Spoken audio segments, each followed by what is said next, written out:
where I get the opportunity to discuss the power of diversity, equity, and inclusion with leaders across the country. My name is Teresa Palacios Smith, and I'm Chief Diversity, Equity, and Inclusion Officer for Home Services of America and Berkshire Hathaway Home Services. And this show is about amplifying the important work that many leaders are doing within their organizations and beyond. And there is no other person that I would want as my first guest on this show than the person that first hired me to the role of DE&I officer, and that is Gino Blefari. And for years, people who know Gino have called him the real estate goat, which means the greatest of all times. And that's because Gino's record speaks for itself. So when you first started in the business, he ranked the #1 real estate agent in all of Northern California. He then started a C21 brokerage, which was also ranked #1 most successful C21 brokerage in the world, where 9 of the top 11 offices in the network he managed.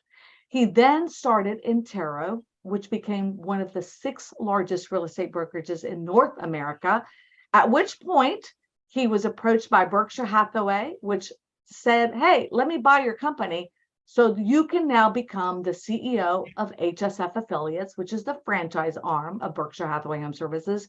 And then shortly after, he was elevated to president and CEO of Home Services of America and chairman of Berkshire Hathaway Home Services. But Gino has always resisted being called the GOAT. You have. But now that Stefan Swampole of T360, who ranks all leaders, ranked you as #1 in the country, you have to finally accept that you are the GOAT. And that's why you're my first guest, Gino. You are an industry icon. So welcome to the show. Yeah, thanks, T. Thanks for having me on, and thanks for the nice introduction. I'll give you a few more details on it so you have it just down exact next time. But all good on that. It was pretty close. Well, good. Tell us. Yeah. So, and Gino, I still remember as if it were yesterday, the first time that we met. And it was at NAREPS. And for those who don't know who NAREP is, it's the National Association of Hispanic Real Estate Professionals. And I was on the corporate board of governors and actually was going to be the president of the organization.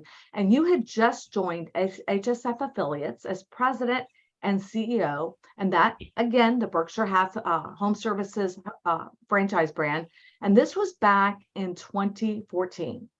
I think you knew even back then how important it was to hire someone for the role of DE&I. And, tell me why. Why was that so important? And why did you capture that even back then? It was interesting because if I think back then, even when you gave your title of Chief Diversity, Equity, Inclusion Officer, and I also had in mind, and I still think you do this a lot, but I wanted you to be a very advocate for women in leadership too.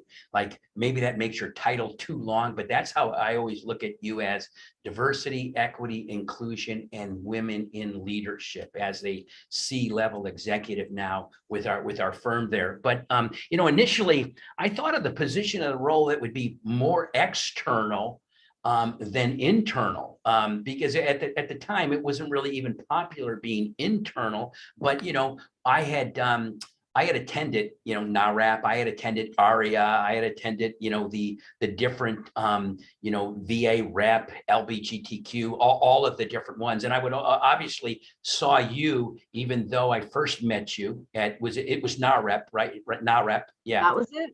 And I can remember again how enthusiastic you were. And here you were, I think, working in the relocation department of our company, our great company, Atlanta, that Deanne, so superbly leads, and all the great people there. I thought, wow, this enthusiasm, your connection with people, you introduced me to so many people there. I thought right there, I knew I had the perfect person for a position that I knew we kind of needed it, but it was more on the external side than the internal side. And then as things evolved, I saw how important it was to have it as part of the fabric and part of the onboarding process and everything that we do to just support everyone and make an environment that's comfortable for everyone, regardless of what your race, religion, whatever it was, right? Whatever you believed, we wanted you to be comfortable here and know that you were totally supported. And T, you just did as I can say, you did a terrific job. And again, thank you for having me on the debut on your first show. That's really terrific. But I've been, when it comes to diversity, equity, inclusion, I'm going to call you the GOAT. Okay. You've just done a tremendous job. Well, one of the things that you shared with me, Gino, was the fact that you grew up and you had issues with reading. And I think that is why, that was a tough time, because you were dyslexic, which happens to be a neurodiversity. A lot of people don't realize, which is part of DNI. And I think that's what made you so connected to also understanding how, people struggle to be accepted, right? Yeah. And just the paranoia of having to like read out loud or something like that was always something that always hung over me, and I was concerned. But there's always a silver lining to everything. Because of that, my memory became very sharp, because I had to use that part of my brain to remember in sixth grade, Teresa, and I've never told you this story before, but we would have to read out loud, okay, and get graded on it. So I virtually memorized the first chapter of the book. And when he said, "Do we have any volunteers?" I raised my hand right immediately, because I had the first thing memorized, and I just went through the whole thing. But the other thing on where I first noticed a little bit, we can go back with every generation as they came to America, and me having grandparents that came from Italy, right? And my dad's first language being Italian. And I, there was a little bit of prejudice against Italians, as it has been with, the Irish or the Mexicans or any of the, all of the races is in. All the immigrants, right? There's always an area where you see that.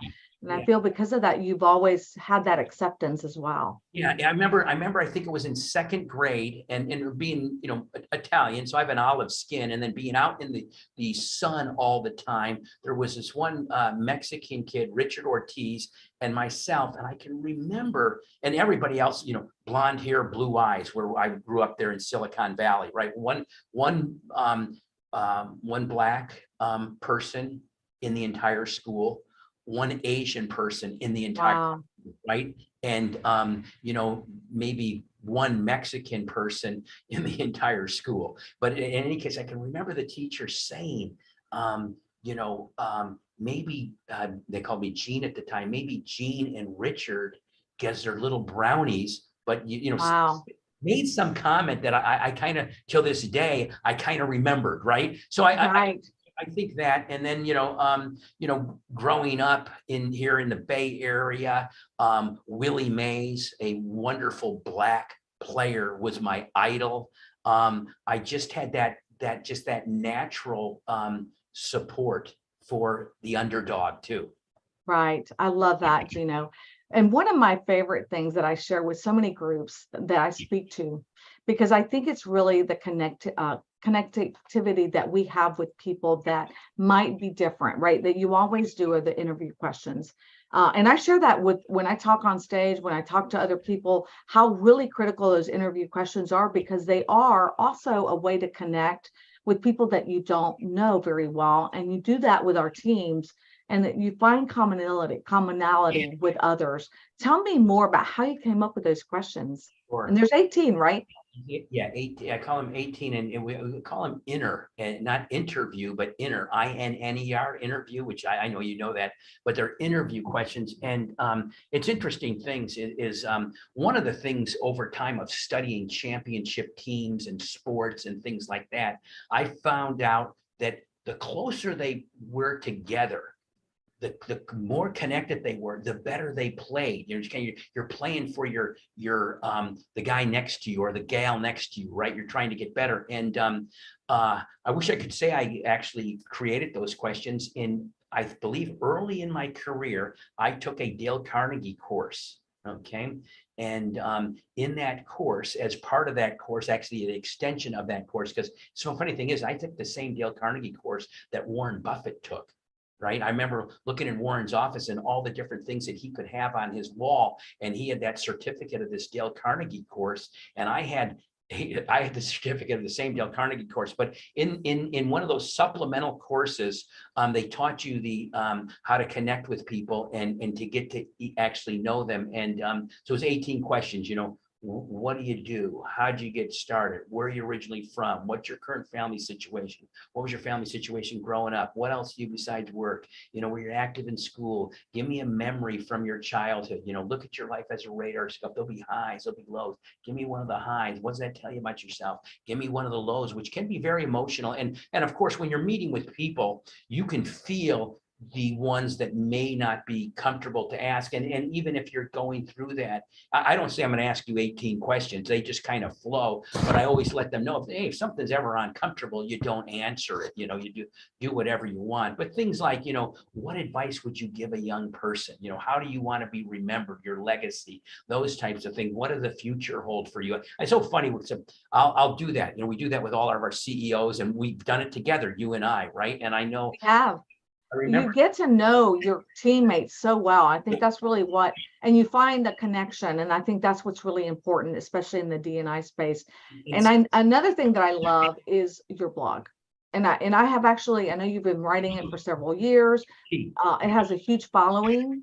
And I know that it's usually about your weekly travels, but I also love that you cover important D&I topics. You talk about people, books that you've read.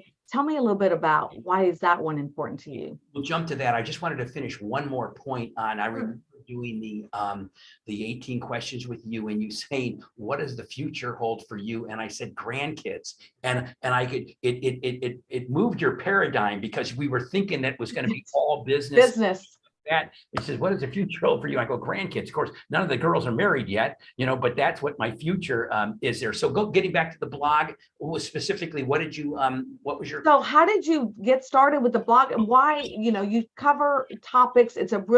That's what you like. I mean, I know that you talk about books and different things with your blog, and that's important because you do talk D&I as well, because you cover different holidays. I mean, that's really what I tune into. And I also learn a lot about different characters that I wasn't even aware of, Gino, that you've covered in your blog. Yeah. And it started out way at Intero.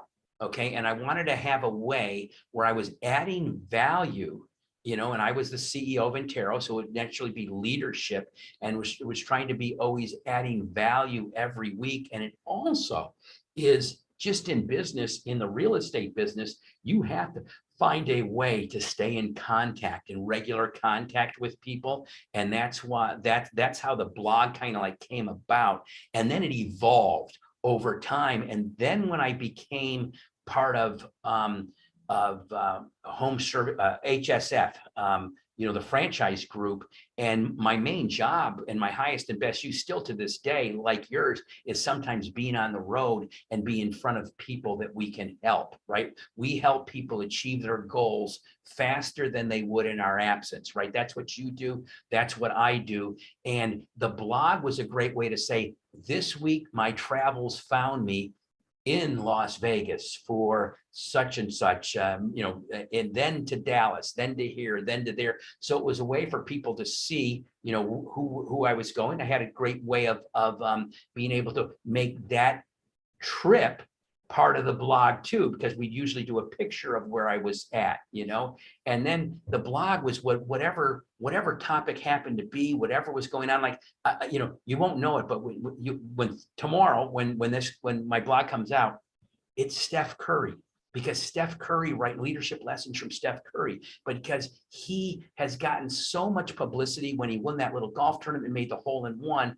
and they just released The Underdog. It just came out on the 21st. So that'll be top of mind for people. And so I try to make it as interactive and as lively as I can. When Charlie Munger talked about at the Berkshire shareholder meeting, And I know you had to hear your foot. There was some reason why you couldn't come to the shareholder meeting this year. But Charlie Munger, when he talked about the importance of biographies and studying from people and learning, that was really huge. I went on that. But then when the diversity, equity, inclusion came in, that's where, Martin Luther King or, the wonderful, there's just all the different people. And you also cover events like NARAB. Anytime you're there, and I will tell you, people love it because they get to see themselves in those pictures, whether you're at ARIA, you don't just cover, hey, I was at ARIA. You talk about in depth who you saw, what the topics were, what really kind of piqued your interest during that conference. And I think the exposure really just shows the connection you have with our groups and the trade organizations that we are really partnered with.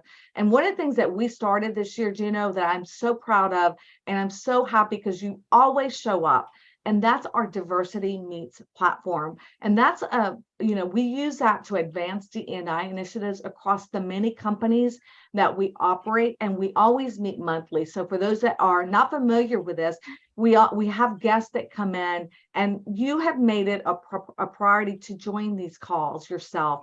And I really, again, honor that. Why is that so important as well for you?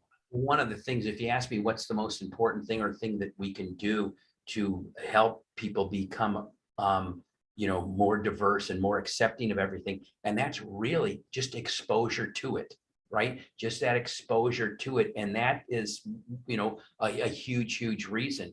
We have a lot of CEOs that are on that call, from all around the country that get on there. And so two reasons. Number one, we need to be reminded more often than we really need to be trained. So that's one reason. Number two, as a leader, we all set the example, right, of what we want to do. So you can't preach diversity and then not be on the call, right? You have to, just walk the walk or walk the talk, go to be. So, mainly just to show, and here's the other thing, and I haven't really told you this, but you do such a great job and you put your heart and soul into what you do.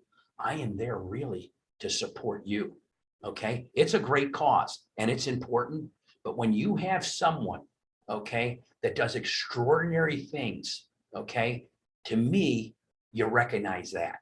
And one of the ways that I can recognize you is by showing up and supporting you. So that's right. That's from the heart. That's the reason why. And it really speaks to your, commitment as well, Gino, to making sure that we do move D&I initiatives across, all of our platforms, all of our companies, and that's, top for you as well. And you've always championed, all of the initiatives that we're involved with, including a phenomenal one that we're involved with, is the National Book City with the National Federation of State and High School Associations, which we're honored to be one of the only companies in the real estate industry that actually is involved in this program, which Johnny Johnson actually spearheaded. And it's really based off his book, From Athletics to Engineering, 8 Ways to Support Diversity, Equity, and Inclusion for All. And for those who don't know who Johnny Johnson is, would you mind sharing his background and how you developed such a deep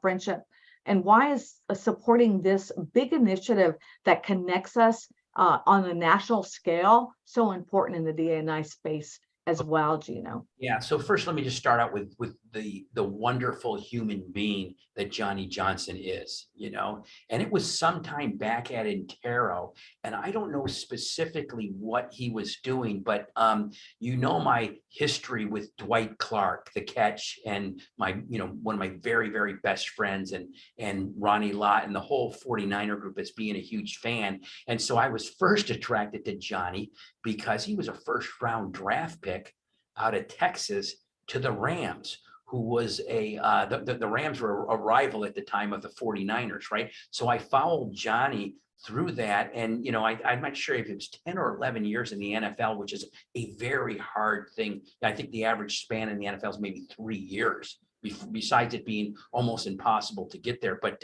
just a great human being. And we started meeting for breakfast. And it was almost kind of like a fellowship breakfast where we just talk about the week. I talk about real estate. We talk about business. We talk about life, just in general, and what book we're reading, what happened in the news, that type of thing. And the friendship just grew over time.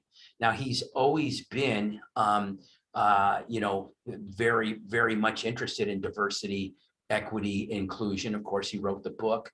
And I think what even made it even more important was remember a few years back when I read the book, The Color of Law, that one really, really opened my eyes. When we ever talk about books, if you ever want a book on diversity, equity, inclusion, or to open your eyes on how we have mistreated people of color, right? Yes. Book, The Color of Law, is just so good. But in any case, so that's with Johnny, and he got very interested in he does all sorts of things. Johnny, not only is he a football player, okay, he's drafted by the Phillies as a catcher, okay, to play professional baseball. Now, if he was a catcher, he would have been the fastest player in all of Major League as a catcher. He's also a top-notch tennis player, and he's also a track star. I think he ran track stars with the guys that were at the Olympics, right? And so just an amazing athletic background. But even as great as he is with athletics, if you took him as a human being and a person, he's a very righteous, good man.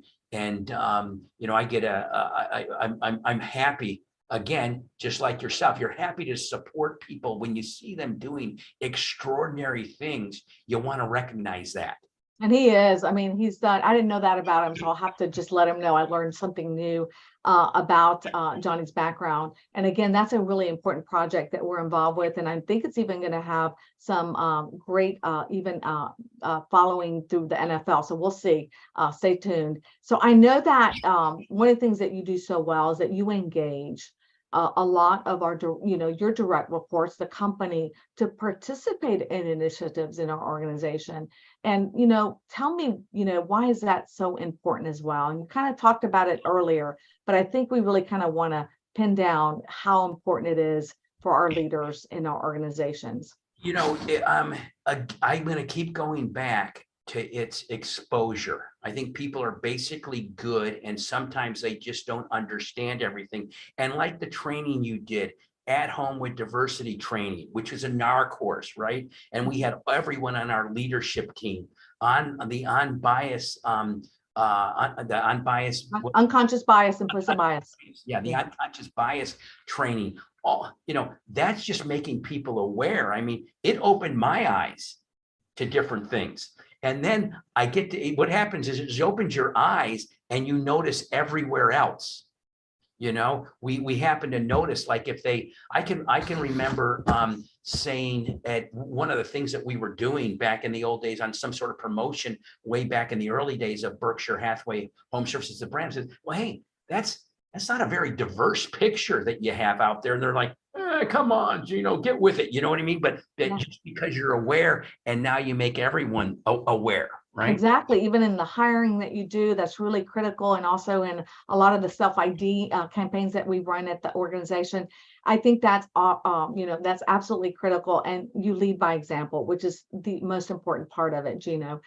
The other thing that I love about you, I think is really important, is that you not just mentor, but you actually, I learned this word recently, it's sponsor people. Sponsorship is where you actually pull someone out and elevate them. And I'm going to tell you, that's what you did for me. You did it for Nina. I hope Nina's watching. Nina Fabry, who works with us in the Exceed partnerships. You've done it for so many people. Talk to me about the power of that, and why do you feel that that's really critical for organizations to also adapt? Well, it's critical for organizations to adapt, but what is more critical to have the people that actually are showing that interest to want to do it. So, part of the thing about being a leader or even a manager is the desire to want to do it. So it's being able to see people like yourself that want to make an impact, and me being in a position to put you in that position. It's kind of like the platform. At Intero, I had a platform of maybe 2,000 agents that I could talk to, right? But then I became part of Berkshire Hathaway Home Services, the brand, and now the platform became 50,000 agents. And then I became part of Home Services of America, and the platform becomes even bigger. So, to me, when you have that platform and you have people that are doing extraordinary things and doing things for good cause, you find a way to recognize them.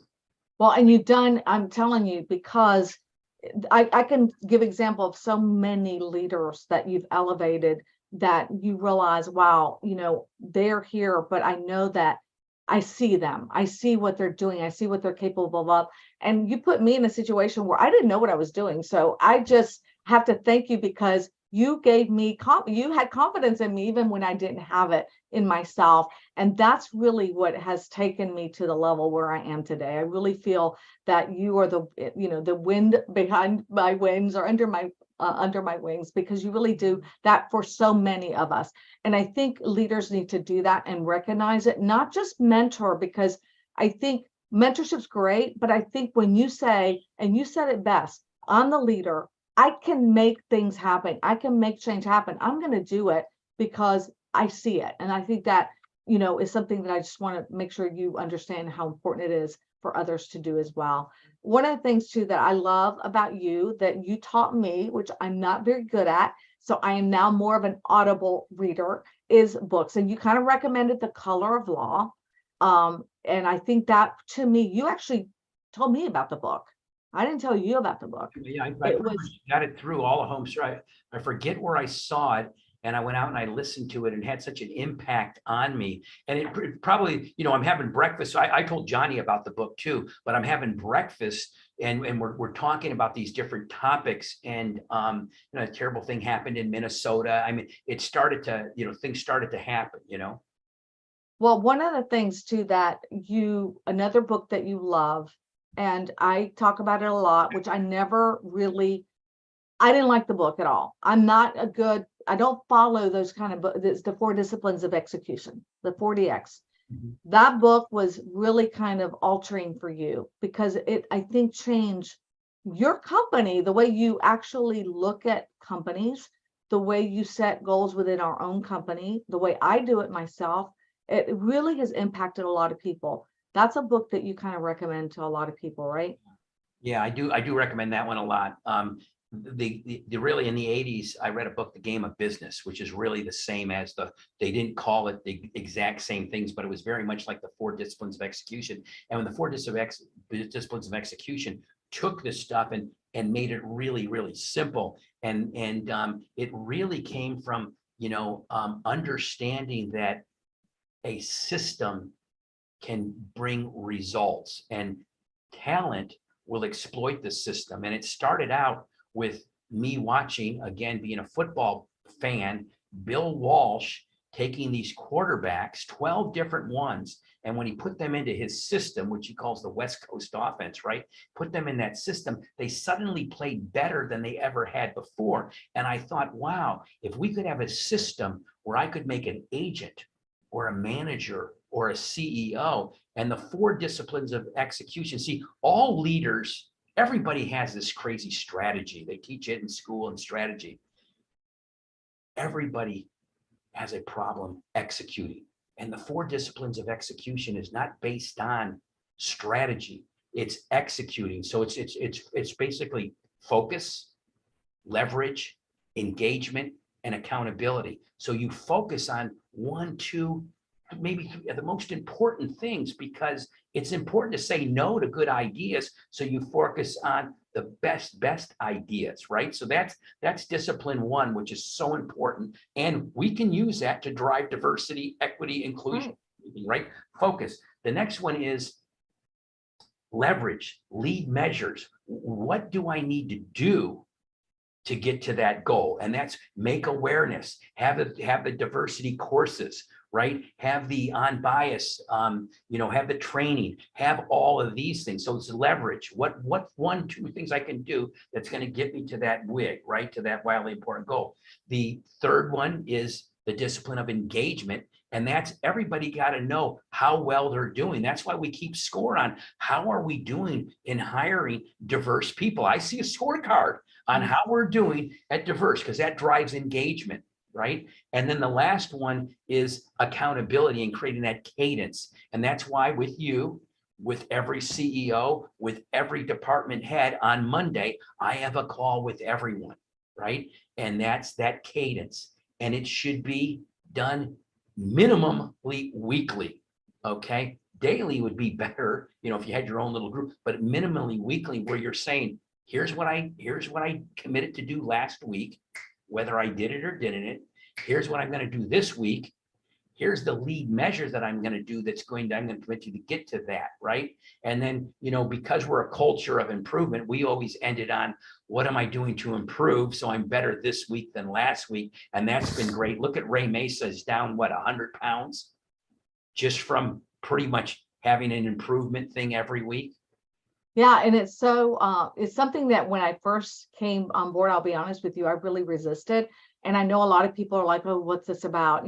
But I will tell you, it has been the best thing I've ever done. I love our monthly, I have 3, like I don't have to go on all 3, but I really like to hear what our companies are doing in the different divisions that we operate.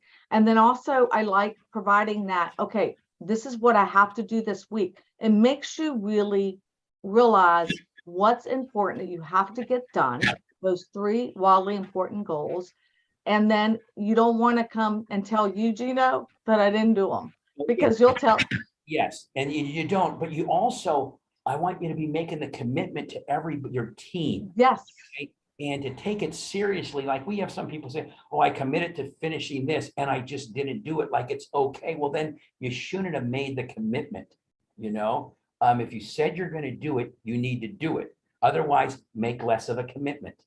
And that's really what I think is really important, because it helps us in the diversity, equity, and inclusion with the initiatives that we've got. If I'm going to say I'm going to teach these courses, if I'm going to touch 100 lives, if I'm going to go to NARA and be involved in that, it makes it a priority. And I don't want to take back my word, my commitment. That's the biggest thing. As believe it or not, we're almost out of time, Gino. We're on time. So which I know is your biggest thing too. So tell us, one of the things that I think is really important is making sure that we do move our D&I initiatives across whatever company you're with forward in order to advance them. So, so that we can establish that culture, for example. So how do we move beyond just awareness, which we've done here, into action? Well, again, step 1 is awareness. Step 2 would be figuring out what is 1 or 2 most important things that we can do, right, to do that, and then set up the whole system of holding people accountable to doing that, right? If we're going to commit to having X number of book studies, or commit to going to X number of events, or commit to hiring X number of people, who then we have to find those lead measures, that means you better be searching in that area, right? You better be meeting those people. You better be seeing what's in your environment. So it'd be basically, I would look to you as the chief of diversity, equity, inclusion to come up with the 1, 2, maximum 3 most important things, okay, that we could do. And then we would do that throughout our network. We have diversity leads in every single company, and you can take it, we can take it wide that way. And I think that those are words that really are going to benefit everyone, because I think, again, the book, the 4 Disciplines of Execution, if you haven't got that one, get it. That's really a really great starting point, because it helps you lay out the foundation that Gino just spoke about. And I think as we end, I always want to end with a fun question, Gino, and I know this is a surprise to you, but I know you're a huge sports fanatic. So what is your favorite sports memorabilia that you own? Because you have a lot of things I've seen in your home and the backdrop. And why? What's the favorite thing you own, and why? Yeah, the favorite thing I own is a great picture of Dwight Clark, who was a dear friend that gave me on March 22nd, my birthday, and he wrote a super nice personal note on the thing. That's probably my favorite sports memorabilia that I have. There's also a picture of me and Dwight and Willie Mays when I got the catch together. So you had my favorite baseball player, favorite athlete of all time, and a dear friend who was also good. That'd be it too. But it would be something with Dwight, just because it's sentimental to me. It is. And I know for those who don't know who Dwight is, and believe it or not, there may be people out there. Tell me again who Dwight Clark is and his background and how you really kind of met him. Yeah. Dwight Clark was a wide receiver for the San Francisco 49ers, drafted in the 10th round, and we don't even draft 10 rounds, but is famous for this great catch called the catch, which is like the top 2 or 3 biggest plays in the history of the NFL. And just a great human being and a great friend, super duper loyal, great person. But he was a great friend of mine, and he introduced me to lots of great people like Ronnie Lott and people like Brent Jones. Even got to know me through Dwight, and just a dear friend. But played 7 years in the NFL, has 5 Super Bowl rings, 3 as a player, 2 as an executive, and lived right here in Capitola. In fact, my beach house is Dwight Clark's old residence, and my garage, which anybody stops by 606 Burlingame in Capitola, is a shrine to my friend Dwight Clark. Is just wow. And I got to meet him because he was at the very first conference I ever attended at Berkshire Hathaway Home and that was in Texas. And remember, we took, and he was out there. We rented the Dallas Cowboys Stadium. Yes. And I got to meet him, and I have a photo with him as well, and you as well. And it's one that I treasure, because I think it's very special. Anything with Dwight is my special memorabilia. I've got great pictures of me and Dwight and Ronnie Lott and me and Dwight and Brent Jones and some of my friends and things like that. There's a ton of. One time Dwight took me to the tailgate for the players, and Dwight Clark is barbecuing for me and JT, and that was pretty cool. That is so cool. Just those relationships. Somebody snapped a picture of it, right? And we've got Dwight barbecuing, and he's feeding his 2 buddies. And I think that's really kind of those relationships that really make an impact and also have really changed your life, because it's brought other people into the picture that you've gotten to know and now always will remember those relationships, because I know he passed away a couple of years ago. So anyway, Gino, I really want to thank you for answering that fun question as we end the show. And that actually wraps up today's episode of Diversity Matters. And all of you out there, I hope you found this episode insightful. Please don't forget to share this page with your friends and colleagues, because your support really means the world to us. And Gino, thank you again for participating in the launch of Diversity Matters and really opening up as to why diversity matters to you. And I really want to shout out to Alan Dalton, because Alan is always the phenomenal marketer, right? And he helped me come up with the Diversity Matters idea of the show, because of the content, the how diversity matters and what diversity matters are. So, and I'm personally honored again that you were my guest. Yeah, that's another special person, Alan Dalton. And I have a basketball that he signed to my daughters when from the Boston Celtics, and that's a very special piece of memorabilia too. But he's quite a guy. So T, I would say that you are the Joe Rogan of diversity, equity, inclusion shows. So kudos to you. Oh, thank you so much, Gino. And all of you out there, thank you so much. If you want to stay updated on future episodes and exclusive content, be sure to follow us and join our series, Diversity Matters series.com. And remember the one thing that I always say, together we can make a positive impact by embracing diversity and fostering inclusion in our communities. Thank you to our viewers for joining the show, and join me next month on August 23rd, right here on this channel on Diversity Matters, as we hear from Johnny Johnson, which we talked about today. He's the CEO and president of World Class Coaches and the author of the book From Athletics to Engineering, 8 Ways to Support Diversity, Equity, and Inclusion for All. So until then, be kind, be inclusive, and embrace the beauty of diversity. Thank you for tuning in, and see all of you soon. Bye-bye, everyone. Bye, Gino.